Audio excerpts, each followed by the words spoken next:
Hello, everyone. Hello, hello. Come on in. Welcome in. Want to start off with a little bit of introduction. My name is Kobe Cornell Boone. I am managing director and founder of Boone Capital Group. We are a private equity firm based in all things real assets, man. Land, timber, wildlife, exotic wildlife, everything that walks on the earth when it comes to land, man. I am super excited today because today I'm going to talk. I just got off of an amazing call with a wealth management firm, a good friend that's a member of M19, one of my golf masterminds that I'm a part of. Super successful guy. We had a very interesting conversation about land, stewardship. Obviously, just yesterday, at the time of recording this video, we just lost Mr. Ted Turner, um, mogul, tycoon, entertainment industry. But what I will always remember him for, and what many of the world will always remember him for, is for his stewardship, his land conservation approaches, helping to restore the bison. Literally over 40,000 bison, man. Just absolutely amazing, an incredible track record when it comes to conservation. But what I wanted to do today is kind of tee up a conversation that I was just having, literally, and conversations I'm continually having with wealth management folks and people in that space when it comes to what's happening with the generational wealth transfer. So I want to kind of preface this video by reading an excerpt really quick. So, why land deserves a seat at your firm's table. So, according to Cerulli, that's Cerulli, according to Cerulli, the U.S. high net worth and ultra high net worth markets report coming out of 2024 that's still relevant today is wealth transfer through 2048 is projected to total approximately 124 trillion. 124 trillion changing hands as we approach 2048. It's gradual, not overnight, but gradual. It's not all happening at once, but it is already underway, and I can attest to that as me and my sister actually or are part heirs of a property of 50 acres that we have gone to journey the last 2 years since 2024 of cleaning up title, removing things off of the property, tearing down home, restoring. And now I'm actually looking at exploring pulling some equity out to put into another deal because it's there. I own it free and clear. So it's an opportunity to be able to pull out and do something else somewhere else. But it's already underway. Of that projected 124 trillion, about 105 trillion is expected to flow to heirs, like I said, and roughly 18 trillion is expected to go to charity, which I am seeing actively take place with your land trust, your different conservation groups, through different like piloted mitigation slash conservation type approaches when it comes to properties. Seeing that every day, and I hunt some of those properties personally as well. Now, nearly 100 trillion is expected to come from baby boomers and older generations, which represents about 81% of all projected transfers. So, where are we going with this? The part that wealth advisors and family offices should really pay attention to is this one. More than 62 trillion of the total projected transfer is expected to come from high net worth and ultra high net worth households. So, high net worth, I think last time I looked at IRS, high net worth is around like 12 million. Last time I looked at it, I think ultra high net worth is like over 30 million, if I'm not mistaken. Somebody can fact check me in the comment section.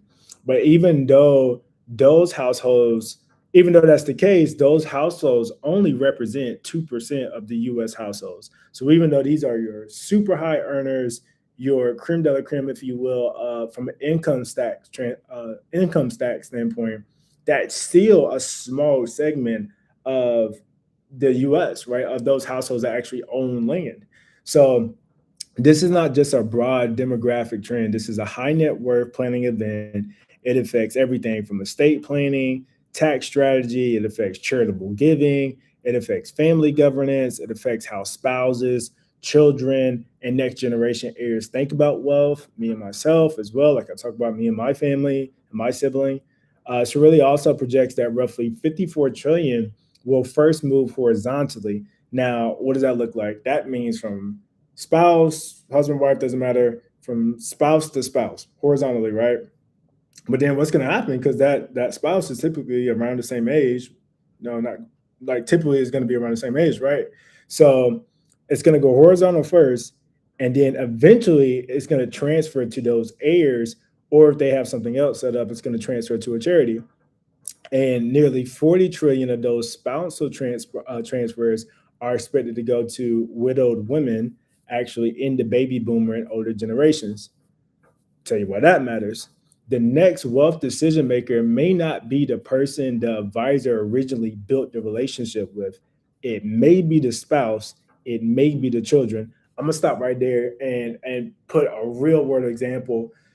As a hunter, as an outdoorsman, there are different memes and stuff that we watch. Everybody has, their hobby and activity. There's always going to be funny little jokes and stuff online. One that is a going thing in the outdoors community is knocking on the door to speak to a widowed woman who now owns a farm. They'll always be like 200-acre farm, 400-acre farm, whatever the case may be, and asking her for permission to hunt the land. Anybody who's in the outdoors industry that's watching this video, you've seen those memes, you've seen the videos, cleaning up the yard and cutting the grass for the woman with the 400 acres and a 200-inch buck. Buck is a male deer, whatever the case may be. That's funny, but there's always a little bit of truth in comedy, and that is literally a thing. As I have myself have sought out off-market properties that aren't listed, ranches, farms, to be able to acquire access for those properties for outdoors recreation, hunting, and enjoyment with my family. That is happening today. This is not a projected thing. This is a real thing, wherein that spouse who is now left with land that in many cases might actually be paid off. There's not a loan on that property, but they don't have a relationship per se or a stewardship plan set in place of how to move forward with that property. There lies the opportunity again. Or it may be children, to go a little step further, who are absentee owners or absentee owners that are heirs that live in a totally different state. They may not have a relationship to that property, have a friend, just inherited part of 30 acres, I think it was, in Spartanburg, South Carolina, didn't live there, had never been there before.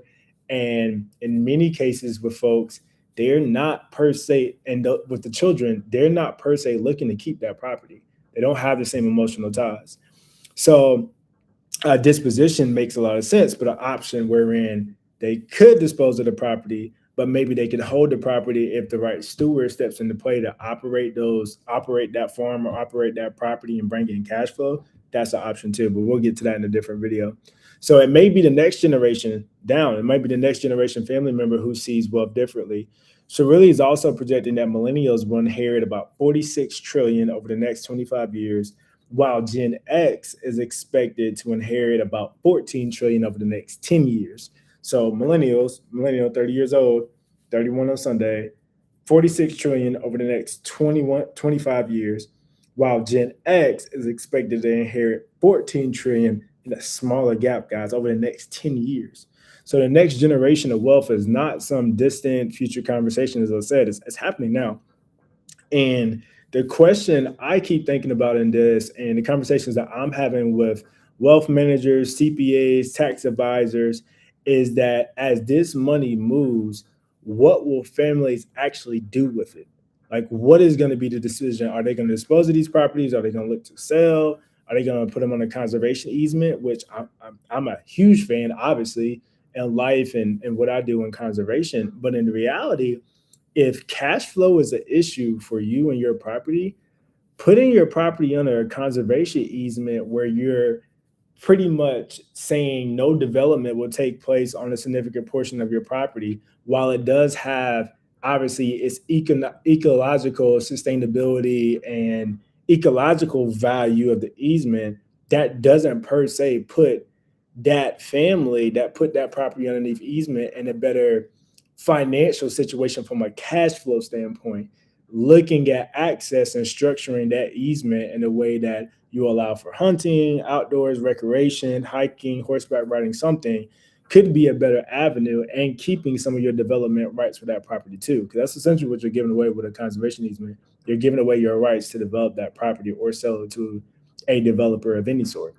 So what are they going to do with that property? Will they only inherit numbers on the screen, or will it be something that has a little bit more of an emotional tie and value to them? So to go a little bit further, um, and another question, will those families use that capital to own real assets, something that they can see, touch, feel, they can conserve, monetize? It's a big thing for me, monetization and passing down. That's why I think this land thing becomes super interesting. And I'm talking about a few different subsets of land. So we've got ranch land, we've got timberland, we've got recreational land, we've got agricultural land. So maybe I should even take a step back and explain to you guys that may not be in that space. So when you're talking about ranch land, I'm talking about running cattle, like strictly running cattle. All right. When we're talking about not strictly, you could have some other grazing, you could have some goats and other grazing animals there, but most typically, if we're talking about Texas and we're talking about ranch, for example, we're probably talking about running cattle. So cattle. When we talk about timberland, you're thinking about Weyerhaeuser, you're thinking about Rayonier, Molpus, just to name a few of the big dog timber companies out there, which you're talking about timber in rows for thousands of acres, if you will, and strategic institutional land that has been pre-planted with pine or some type of hardwoods, if you will. Recreational land, where think like your every state has, for the most part, I don't know a state that doesn't, but every state has land that is set aside for hunting, fishing, recreation, outdoors, hiking, horseback, mountain climbing, whatever. That's your recreational land, if you will, that has a mixed use. And then agricultural land, that's going more into your row crop, corn, sweet potatoes, soybeans. That's that classification. And then hunting properties will be more of like your sporting preserves. So if you're in Texas, you're probably talking about a high fence ranch where they grow the animals there. They bring exotic animals in, or native species of animals in, and grow those animals and preserve them. And guys come out and have a great time, hunt, shoot, eat, whatever the case may be with their families.